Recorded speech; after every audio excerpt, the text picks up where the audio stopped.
أستعيذ بالله من الشيطان الرجيم بسم الله الرحمن الرحيم.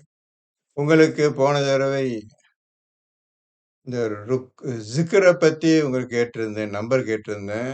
37ல 13 37ல 13 படிங்க. என்ன போட்டு பாருங்க. உங்களுக்கு நிறைய தடவை சொல்லியிருக்கேண்ணே. சரி பாருங்க. அன்றையும் அவர்களுக்கு திக்ரு செய்யப்பட்டாலும் அவர்கள் திக்ரு பெறுவதில்லை. ஜிக்ரு செய்ய சொன்னா ஜிக்ரு செய்வது கிடையாது. இதான் கேட்டவங்கள்ட்ட. அப்போ ருக்கூல் இருப்பதில்லை, சுஜூது செய்வதில்லை, ருக்குவும் செய்வதில்லை. இது 3 இல்லாம குர்ஆனை தொட முடியாது. இந்த 3 இல்லாம குர்ஆனை தொட முடியாது. ருக்கு ஒரு தனி விஷயம். தனி விஷயம் சொல்லுங்க. தனி விஷயம் அது. சுஜூத் ஒரு தனி விஷயம். அப்புறம் இபாதத்து ஒரு தனி விஷயம். 3 தனித்த விஷயங்கள் எல்லாமே. இது ஒரு தனி பாடம், அது ஒரு தனி பாடம், அது ஒரு தனி பாடம். என்னைக்காவது இத பத்தி நீங்க யோசிச்சு பார்த்திருப்பீங்களா? 22வது சூராவுல இந்த ருக்கு, சுஜூத், இபாத் 3 சேர்ந்த ஒரு ஆயத்து வரும். கடைசில ஒரு 4, 5 ஆயத் 72ஓ 76ஓ இதுலயே வருது. படிங்க. போய் பார்த்து படிங்க.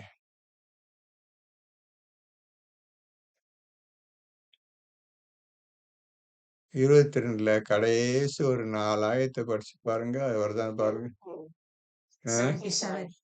எடுத்துங்க தம்பி. எல்லாம் எழுதிருங்க. 22 22 77 மனசு இருக்கட்டும். எப்போதும் 22 77 எப்போதும் மனசு இருக்கட்டும். படிங்க தம்பி அத.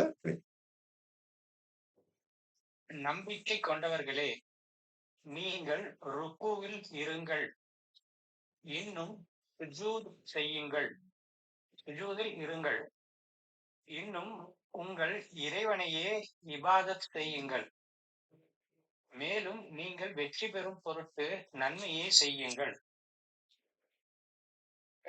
பாத்தீங்களா? 3 சேர்த்து ஒரு ஆயத்துல சொல்லிட்டான்.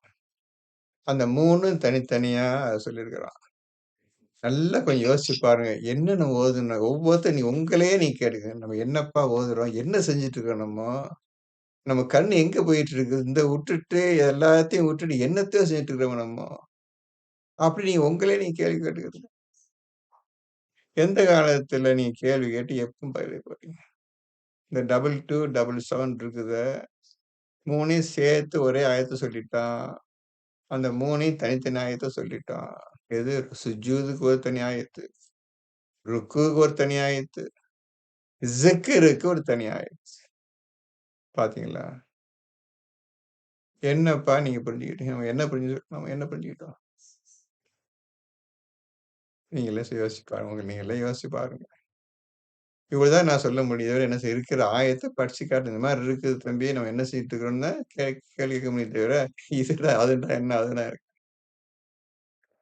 எல்லாவற்றிற்கும் தெளிவான பதில் இந்த குர்ஆனில் சொல்லப்பட்டிருக்கின்றது. ஒவ்வொரு விஷயத்தையும் தெளிவாக நாம் விளக்கியுள்ளோம் என்று அல்லாஹ் உங்களை பார்த்து கூறிய பின்னர் நாம் என்ன செய்து கொண்டிருக்கின்றோம்? படிச்சுக்கங்கப்பா. ஒவ்வொரு விஷயம் சொன்னேன். தனித்தனி விஷயம் ஒவ்வொன்னு. அதே மாதிரி ஹக்கீம் தனி விஷயம். குர்ஆன் ஒரு தனி விஷயம். அது புத்தகம் கிடையாது. குர்ஆன் புத்தகம் கிடையாது, பொருளும் கிடையாது. அது என்ன விஷயம்னே தெரியாது. இப்போ நீங்க படிங்க. 12ல கடைசி ஆயத். 12வது சூரா யூசுப் நபி சூராவுல கடைசி ஆயத்த படிங்கப்பா. 111. நிச்சயமாக அவர்களின் வரலாறுகளில் அறிவுடையோருக்கு படிப்பினை இருக்கிறது. இது இட்டுக்கட்டப்பட்ட செய்தியாக இல்லை. ம். மாறாக இதற்கு முன் உள்ளதையும் இது உண்மையாக்கி வைக்கிறது. ம்.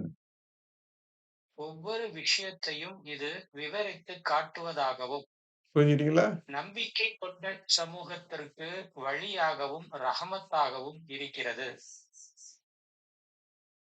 போதுமா? ஒவ்வொரு விஷயம்ன்ட்டு அல்லாஹ் ஒவ்வொரு விஷயத்தையும் விளக்கக்கூடியதாக இருக்கின்றதுன்னு சொன்ன பிறகு, உங்களுக்கு என்னென்ன விஷயங்கள்லாம் வந்துச்சுப்பா நேத்து வரையும்? 1008 கேள்வி கேட்டு எல்லாம் கேட்டீங்கல்ல? ஒவ்வொரு விஷயத்துக்கும் தெளிவான பதில் குர்ஆன் இருந்து சொல்லிட்டான். அதையும் விட்டாச்சு, அது சொன்ன விட்டாச்சு. மனுஷன்ட்ட நம்ம கேட்டுக்கிறோம். இந்த போக்க நீங்க இனி செய்யாதீர்கள். நினைச்சு பார்க்காதீங்க. நாம் வழி தவறிவிட்டோம் என்று அறிந்து கொள்ளுங்கள் கேள்வி கேட்டான். அமைதியா கேளுங்க. தன்னாலே உட்காருங்க. இந்த மாரி சொல்லிக்கிறாங்க. ஆமா சொன்னா சரிதான். நம்ம புதிய அர்த்தங்கள், புதிய விளக்கம் இதுவிட மேன்மையான விளக்கத்த அல்லாஹ்ட்ட கேட்போம். அப்படின்னு ஓதணும். இதுக்குள்ள விளக்கத்த அல்லாஹ்ட்ட கேட்போம். என்று நீங்க தவறா இருக்குதா? அத பத்தி பிரச்சனை இல்ல. நம்ம ரைட்டா சொல்ல வேண்டியது தானே. நம்ம ஏன் ஒண்ணும் தவறுன்னு சொல்லணும். அப்ப தவறுன்ட்டு நீ ஒரு ஆள பத்தி சொல்லிட்டா, என்ன அர்த்தம்? உனக்கு உண்மை தெரிஞ்சு போச்சுன்னு அர்த்தம். தவறு இல்லாம நீ இருக்கன்னு அர்த்தம். அது அது அது தவறில்லாத வழி சொல்லாம, என்னைக்கு தவறுன்னு நீ சொல்லிட்டியோ, சரி. அப்போ உன்ட்ட உண்மை இருக்குன்னு அர்த்தம். உண்மைய வெளிப்படுத்தலாமே! அதுவும் செய்ய மாட்டீங்க. தேவையில்லாம வீண் விளையாட்டும், வேடிக்கையும் தான் உங்களும் இருக்கிறதுன்னு நல்லா சொல்லிட்டான். வீண் விளையாட்டும், வேடிக்கையும் தான் உங்களிடம் இருக்கின்றது. அந்த வீண் விளையாட்டு, வேடிக்கை தான் 5:101 பிரகாரம் சும்மா கேள்வி கேட்டுருக்குது. நம்முடைய செயல் இது மாரி போயிடுச்சு. ஆ. இப்போ புரிஞ்சுட்டீங்களா? இந்த ருக்கு, சுஜூது இது ஒரு விஷயம்.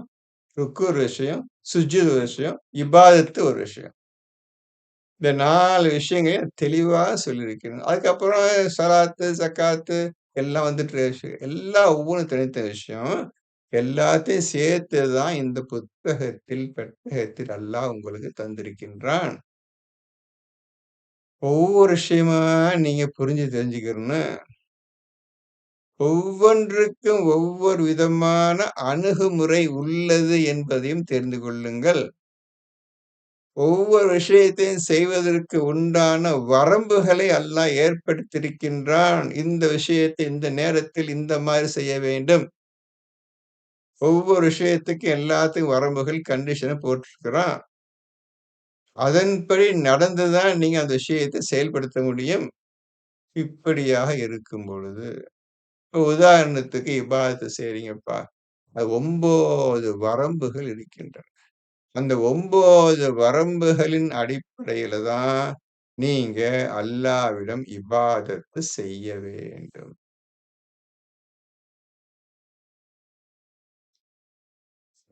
அல்லாவிடம் கேள்வி கேட்பதற்கு ஒரு 10 வரம்புகள் இருக்குதுப்பா. நல்லா துவா செய்யறதுக்கு. அதுக்கும் 10 வரம்புகள் இருக்குது. அந்த வரம்பு அடிப்படையில தான் நீங்க அல்லாவிடம் துவா செய்ய முடியும். தஸ்பீஹ் செய்றதுக்கு நேரம், காலம் எப்படி செய்யணும் என்று அல்லாஹ் விளக்கியிருக்கிறான். அதன்படி தான் இப்ப நீங்க தஸ்பீஹ் செய்ய முடியும். உங்களுக்கு தஸ்பீஹ் என்னவென்றே தெரியாதுப்பா. இப்படி ஒவ்வொன்னுக்கு ஒரு ஆண்டவன் சட்ட திட்டங்களையும், விதிமுறைகளையும் ஏற்படுத்திக்கிறான்ப்பா. அந்த விதிமுறையின்படி தான் நீங்க அந்த விஷயத்தை செயல்படுத்தணும்ப்பா. அந்த விதிமுறையை நீங்க செயல்படுத்துவதற்கு நீங்கள் தக்வா உடையவர்களாக இருந்தால் தான், நீங்க அல்லாஹ்விடம் துவா செய்ய முடியும். அல்லாஹ்வை இபாதத்து செய்ய முடியும். அல்லாஹ்வை தஸ்பீஹ் செய்ய முடியும். அல்லாஹ்வை ஸிக்ர் செய்ய முடியும். சுஜூத் செய்ய முடியும். ருக்கு செய்ய முடியும். ஸிக்ர் செய்ய முடியும். எல்லாம் அல்லாஹ்வ நீங்க தக்வா உடையவர்களா ஆன பின்னர் தான், இதெல்லாம் செய்ய முடியும்பா. ஒவ்வொன்னும் தனித்தனி விஷயம்ப்பா. ஒவ்வொரு விஷயத்தையும் நான் விளக்குகிறோம்ன்னு அல்லாஹ் சொன்ன பிறகு, ஒவ்வொரு விஷயம் தானே. எல்லா விஷயத்துக்கும் விடை அளிச்சுட்டேன்னு குர்ஆன்ல சொல்றான். அப்படின்னு சொன்ன பிறகு நீங்க விளக்கம் தேடுறீங்க. மத்த புத்தகத்த படிச்சுட்டு இருக்கிறீங்க. வேண்டாம். அல்லாஹ் கொடுத்த ஒரே புத்தகத்தை எல்லாம் விளக்கம் அளிக்கப்பட்டு விட்டது. அதை நம்புங்க. நம்பினால் தான் நீங்க மேற்கொண்டு படிப்பீங்க. இது ஒண்ணும் புரியலன்னு விட்டு போயிறாதீங்க. நீ புரியாததுக்கு ஒரு காரணத்தையும் அல்லாஹ் சொல்லி வைத்தான். உனக்கு ஏன் புரியவில்லை? அதுக்கு காரணம் குர்ஆன்ல இருக்குது. உனக்கு எப்படி புரிஞ்சது? அதுக்கு ஆதாரம், உதாரணம் குர்ஆன்ல இருக்குது. யாருக்கு இந்த குர்ஆன் புரியும்? அதுக்கு ஆண்டவன் சொல்லியிருக்கான். எல்லாத்தையும் அல்லாஹ் விளக்கத்தோட சொல்லியிருக்கின்றான். படிங்க. இப்போ எந்த சூரா படிக்க போறீங்க? 49வது சூரா சார். ம். 49வது சூரா ஹுஜூராத் ம். 1வது ஆயத். ம். நம்பிக்கை கொண்டவர்களே, அல்லாஹ்வுக்கும் அவனுடைய தூதருக்கும் முன்னர் நீங்கள் முந்தாதீர்கள். என்ன புரிஞ்சுக்கிட்டீங்க? அல்லாஹ்வுக்கும், அவனுடைய தூதருக்கும் முன்னால் நீங்கள் முந்தாதீர்கள். அப்படின்னு என்ன அர்த்தம்? ரொம்ப தெளிவா சாதாரணமா போட்டிருக்கு. புரியுற சரி. இப்போ நம்ம என்ன செஞ்சுட்டு இருக்கோம்? உங்களுக்கு இந்த புத்தகம் தெளிவாக புத்தகம்னு சொல்லிட்டான். அப்போ அப்படி சொன்ன பிறகு இந்த புத்தகத்து சம்பந்தப்பட்ட அனைத்து விஷயங்களும் அல்லாஹ் உங்களுக்கு அறிவிப்பான். அல்லாஹ் கொடுத்த புத்தகத்தை, ஆயத்துக்களை ரசூல் அல்லாஹ்விடமிருந்து பெற்று உங்களுக்கு அதை ஓதி காண்பிக்கின்றார், சொல்லி காண்பிக்கின்றார். முந்தாதீர்கள், ரசூலை முந்தாதீர்கள், அல்லாஹை முந்தாதீர்கள் 2 விஷயம் வருது இப்போ. ரசூலை முந்தாதீர்கள் என்று பார்த்தோம். 5:101ல அவர் சொல்றதுக்கு முந்தி ஒண்ணும் சொல்ற கேட்டே வாங்க. அவர்ட்ட போய் கேளுன்னு கேட்டிருக்காதீங்க. தேவையில்லாம கேள்வி கேட்காதீங்க. அல்லாஹ்விடமிருந்து வந்த வார்த்தைகள் அனைத்தும் உங்களுக்கு புரியாதா? கஷ்டமா இருக்குதா? கவலை நீ இப்படிலாம் சொல்ற, அப்படிலாம் சொல்றான்னு வரும் உங்களுக்கு. வேண்டாம். முந்தாதீர்கள். அவரும் அல்லாஹ்விடமிருந்து வாங்கி தான் உங்களுக்கு ஓதி காண்பிக்கின்றார். இப்போ ஓதுதலை நீங்கள் பின்தொடர்ந்து கொள்ள வேண்டும். எப்படி ஓதும் முறை விளக்கப்பட்டிருக்கிறது இந்த குர்ஆனில். நல்லா புரிஞ்சுக்கிடுங்க. இந்த முதல் ஆயத்துக்கு தான் சொல்லிட்டு இருக்கிறேன். நீங்க வேகமா படிச்சு போயிட்டே இருப்பீங்க. இப்போ உங்களுக்கு ஒவ்வொரு விஷயமா பிரிச்சு பிரிச்சு சொல்ல வேண்டியிருக்கின்றது. மனசு ஒழுங்கா வச்சுக்கிருங்க. புரியுதா? மனசு ஒழுங்கா வச்சுக்கிருங்க. இப்போ ரசூல் உங்களுக்கு சொல்லி காட்டார். அப்போ சொல்லியபடி உங்களுக்கு இறங்க வேண்டும். யார் இறக்குவாங்க உங்களுக்கு விஷயத்தையும், விளக்கத்தையும்? அல்லாஹ் இறக்குவான். இப்ப அல்லாஹ் இறக்கிய பின்னதான் நீங்க இதை செயல்படுத்துவதற்காக நீங்கள் நீங்களாக இதான் செயல்படுத்தும் முறைன்னு போயிடக்கூடாது. அதையும் புரிஞ்சுக்கணும். அதனாலதான் அல்லாஹ் சொல்றான், ரசூல் ஒண்ணு சொல்லுகின்றார். உடனே அது எனக்கு தெரியும், உனக்கு தெரியும் என்று முந்திராதீங்க. சொல்லவும் வாயை திறக்காதீங்க. அமைதியா செவி தாழ்த்தி கேளுங்கள். அது ரசூல் சொல்லுவது. பின்னர் அதனை சிந்தியுங்கள். இதுதான் அல்லாஹ்வுடைய வாக்கு நமக்கு. இப்போ சிந்தித்து உங்களுக்கு குர்ஆன் இறக்கப்படுமேயானால் 5:101 பிரகாரம் அப்பொழுது உங்களுக்கு விளக்கம் அல்லாஹ் தஆலா ஏற்படுத்துவான். விளக்கத்தை தருவான். சரியா புரிஞ்சதா? புரிஞ்சுட்டீங்களா சொல்றத? இப்போ ரசூலுக்கு நீங்க முந்தாதீர்கள். அவர் பேசி முடிச்சு என்ன சொல்றான் கேட்க முந்திராதீர்கள். அல்லாஹ்வையும் முந்தி விடாதீர்கள். அவன் சொல்றதுக்குள்ள எது அர்த்தம்ன்னு போறதா முந்துறது. இன்னைக்கு உலகம் பூரா அல்லாஹ் முந்தியாச்சு, ரசூலையும் முந்தியாச்சு. நல்லா பார்த்துக்கிடுங்க. இன்னைக்கு நடக்கிற உதாரணத்தை வைத்துக்கொண்டே நீங்க அறிந்து கொள்ளலாம். அதுதான் உங்களுக்கு பேசிக் கொண்டும் இருக்கின்றேன்.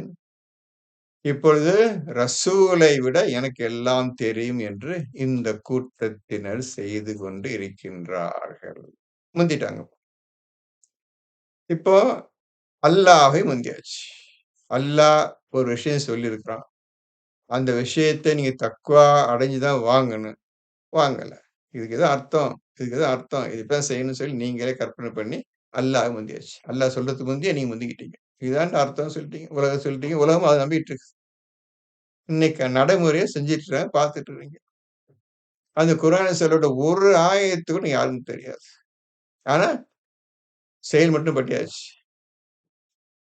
தனக்கு தோத ஆயத்த மாத்திக்கிட்டு செயல்படுத்திக்கிறாங்க. சரி செஞ்சு போட்டும். இப்ப புரியுதா உங்களுக்கு? அல்லாஹுக்கும், அவனுடைய தூதருக்கும் வழி முந்தாதீர்கள். இந்த விஷயம் இப்ப நான் சொன்னது உங்களுக்கு புரிஞ்சுச்சா?